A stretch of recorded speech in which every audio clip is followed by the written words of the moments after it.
Welcome to my channel. বন্ধুরা, তোমরা কেমন আছো? আশা করি তোমরা সবাই ভালো আছো। এসে গেছি তোমাদের সামনে নতুন দিনে নতুন একটি ব্লগ নিয়ে। গুড মর্নিং বন্ধুরা, সকাল সব কি শুরু করে দিলাম। সকাল বলতে একদম সকাল নয়, তবে হ্যাঁ, ঘড়িতে এখন বাজে 9টার মতন। আমি সকালে কাজকর্ম সেরে স্নানটা করে নিয়েছি। স্নান করেই এটা কি একটা কাজ করতে বসেছি দেখো তো। ডাটাটা আগে প্রথমে সরিয়ে দিলাম, কড়াইটাও সরিয়ে দিয়ে তোমাদের একটা আমি জাদু মন্ত্র দেখাবো। আসলে কি বলো তো, এর আগে যে আমি তোমাদের দেখিয়েছিলাম কাঁঠালটা পেরেছি, তো সেই কাঁঠালটাই পেকেছে। দেখো, এই কাঁঠালটা পেকেছে। তো ভাবলাম যে কাঁঠালটা যখন পেকেছে, কালকে রাতেই নরম দেখেছিলাম, তো রাতে আর ওর জন্য ভাঙিনি। সকালবেলা ভাঙলে সকালে গাছের জিনিস তো ঠাকুরকে দিতে ভালো লাগে। তো ভাবলাম যে যখন নরম হয়েছে তাহলে আগে সকালে মানে কাজকর্ম সেরে পূজা টুজা যখন দেবো তখনই ফাটিয়ে নেব, আর ঠাকুরকে প্রথমে দেবো। তো দেখো কতটা নরম হয়েছে, ভাঙতে বেশ ভালো লাগছে। হাতে অবশ্য আমি একটু তেল মাখিয়ে নিয়েছি, নাহলে জানোই কাঁঠালে কেমন আঠা। তো আমি তোমাদের দেখাবো রুয়োগুলো এত বড় বড়, বেশ ভালো লাগছে দেখতে। আর এই যে ভাঙতেও ভালো লাগছে, নরম হয়ে গেছে তো, ভেতরটা একটা পড়ে গেল। যাই হোক, এই ভেতর থেকে বের করে দেখো কত বড় বড় রুয়োগুলো, বেশ ভালো লাগছে। এবারে আমি এগুলো প্রথমে ঠাকুরকে দেব, আর তারপরে আমি সবাইকে দেব। তো দেখো একটা গাছের মানে এই বছরই আমাদের প্রথম এত বড় কাঁঠালটা হয়েছে। তো বেশ বের করতেও বেশ ভালো লাগছে। দেখো এখানে অবশ্য দুটো গুঁড়ো মেশানো আছে, একসাথে জয়েন্ট আছে। কত বড়, দেখেও শান্তি, খেয়েও শান্তি। সে যাই হোক, দেখো একটা একটা কাঁঠাল থেকে কত বড় মানে কতগুলো বেরিয়েছে। দেখো একটা গাবলা পুরো ভর্তি হয়ে গেছে, উঁচু উঁচু হয়ে গেছে, এত কাঁঠাল হয়েছে। মানে একটা কাঁঠালই অবশ্যই, এটাই বড় হয়েছিল। এই দেখো এখন তারপরে কি কাজ হচ্ছে বলো তো। এই তো গাছে এই কাঁঠালটা যখন ভাঙলাম, কাঁঠালের আঠা লাগলে তো ছাড়ে না। তো দেখো সেই অবস্থা, তেল যতই মেখে নেই না কেন কিন্তু কিছুতেই আঠা ছাড়ে না।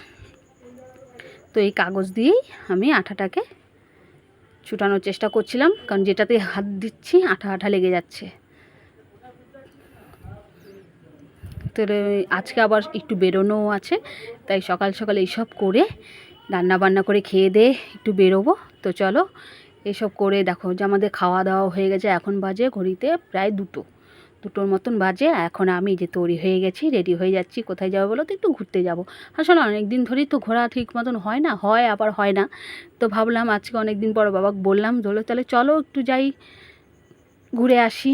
তো একটু মাথাটা আশ্রয় নিয়ে একটু লিপস্টিক, আর কোথাও বেরোতে গেলে একটু লিপস্টিক না নিলে ভালো লাগে নাকি? আর আমার ফেভারিট হচ্ছে লিপস্টিক। যেখানেই যাই হালকা করে হোক বা একটু ডিপ করে হোক, একটু লিপস্টিক নেবো, আর কিছু দেই না দেই। তো লিপস্টিক নিয়ে ছেলে, আমি আর বাবা সবাই মিলে বেরিয়ে পড়বো ঘুরতে। অবশ্য ওয়েদারটা একটু ভালো আছে, ওই জন্য একটু বেরোনোর ইচ্ছা হচ্ছে, কারণ এই গরমটা অতটা নেই।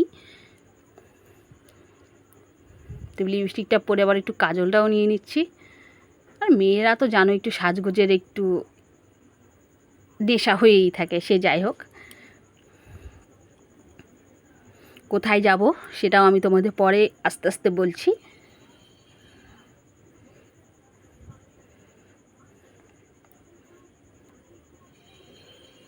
চলো, এবার আমার রেডি হয়ে গেছে, আমরাও এবার বেরিয়ে পড়বো। এই দেখো বন্দে ভারত ট্রেন, আমরা হাওড়া স্টেশনে নেমে গেছি। আর এই প্রথমবার এই কালারের দেখলাম বন্দে ভারত ট্রেন। অবশ্য ট্রেনটাকে আমি টিভিতেই দেখে আসি, সরাসরি কখনো দেখা হয়নি, দেখে নিলাম। এবার আমরা একটু বাইরে হাওড়া স্টেশন থেকে বাইরে বেরিয়ে আসলাম। চলো, অনেকটা একটু হেঁটে এসছি, একটু গলাটা না ভিজালে ভালো লাগছে না, তাই একটু লস্যিটাকে একটু খেয়ে নিই। আর যাই বলো, গরমে একটু ঠান্ডা ঠান্ডা খেলে তো বেশ মজাই লাগে। তো ছেলে আমি সবাই মিলে খেয়ে দে এবার চলো একটু হাঁটি হাঁটি করে আমরা কোথায় গেলাম? এটা শহীদ মিনার। হ্যাঁ, কলকাতা শহীদ মিনারে আসলাম। আমিও যদিবার এটা প্রথমবার আসলাম, বেশ ভালো লাগছে, কি সুন্দর লাগছে। দেখো কত বড় উঁচু, যেটা সবসময় টিভিতে খবরে এটা ওটা অনেক সময় আমরা দেখতে পাই বা সিনেমায় দেখতে পাই, সরাসরি যদিও আমার দেখা হয়নি, এই প্রথমবার আসলাম। বেশ ভালো লাগছে, সুন্দর, কি সুন্দর গাছগাছালিতে। আর যে হয়তো ও যারা থাকে তারা জামা কাপড় মেলে রাখছিল। দেখো আইসক্রিম। সে যাই হোক,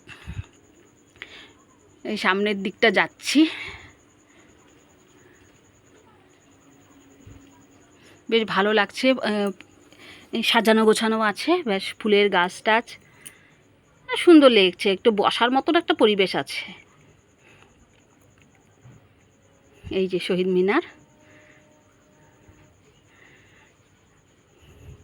আর দেখো কি সুন্দর একটু বসার জায়গা। আর দেখো কত পাখি, মানে কলকাতা শহরে গাছপালা যেমন আছে তেমন যেখানে যেখানে একটু গাছপালা আছে সেখানে দেখো কত কবিতর, বা দেখলেও মন ভরে যায়, এত একটা উঁচা জিনিস দেখতে পাচ্ছি। আর এখানে আসবো একটু ছবি তুলবো না তাও তো হয় না, তো আমি আর ছেলে মিলে একটু চলো ছবি তুলে নিই।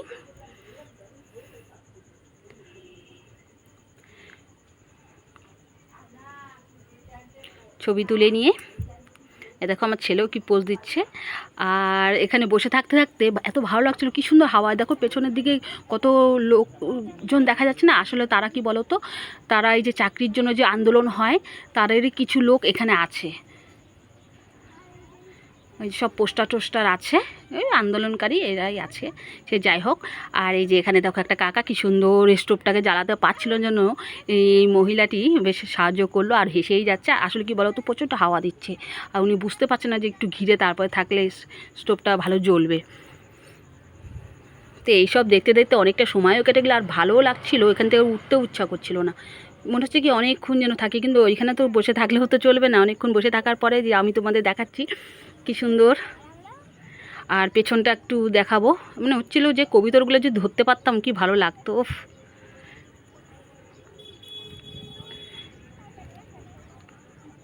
কিছুক্ষণ বসে থাকে, এই যে দেখো পিছনটা কি সুন্দর, কত খেলার বাচ্চারা মাঠে খেলছে, ভালো লাগছে দেখতে।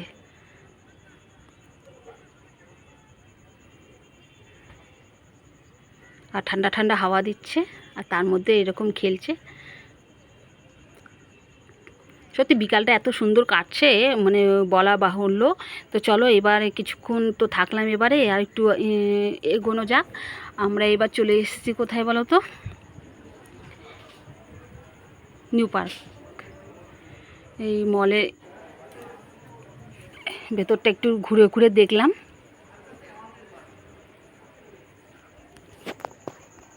তো এই সব জায়গায় হেঁটে হেঁটে সব দেখছিলাম, বাইরেটা ভেতরটা এসব ঘুরে দেখছি। আর এই যে কত কত দোকান আছে, এতে কাচেরও দোকান, ভালো লাগছিলো। কিছু অবশ্য কিনিনি, কারণ এইখানকার জিনিসগুলো খুব কস্টলি ছিল, তাই মনে হলো যে থাক, এখান থেকে আর কিছু কিনবো না, নিয়ে যেতে যদি ভেঙেও যায়। তো চলো আবার হাঁটি হাঁটি করে একটু এগোলাম।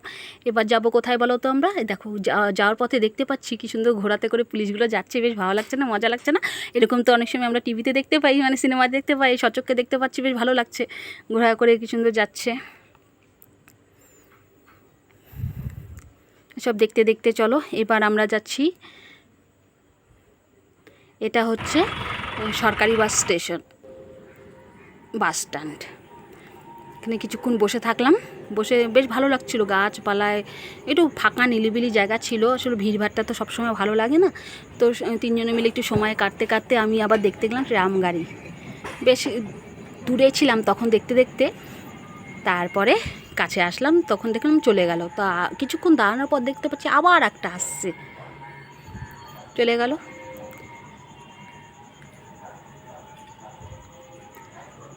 আমি অনেক এর আগেও যখন কলকাতা গেছিলাম ট্রাম লাইন দেখেছিলাম, ওঠা হয়নি, আর এবারও তাই অবশ্য দেখলাম, কিন্তু ওঠার হলো না।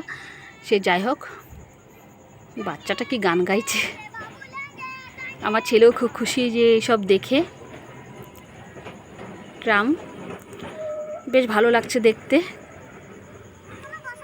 আর এই কলকাতা ছাড়া তোর কোথাও দেখাও যায় না।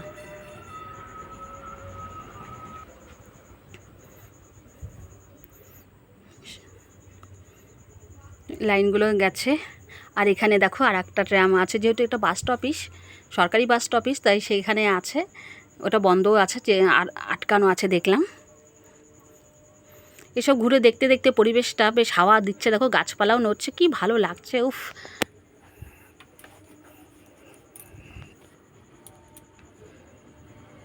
তো আমরা অনেকক্ষণ বসে থাকার পর আবার একটু বেরোলাম। তো দেখো আমি আশেপাশেটা দেখাচ্ছি, বড্ড উঁচু, জন্য ভালো করে একটু ছবিটা তুলতে অসুবিধা হলো, মানে আমার হাইট থেকে অনেকটাই উঁচু, বেশ ঘেরা আছে।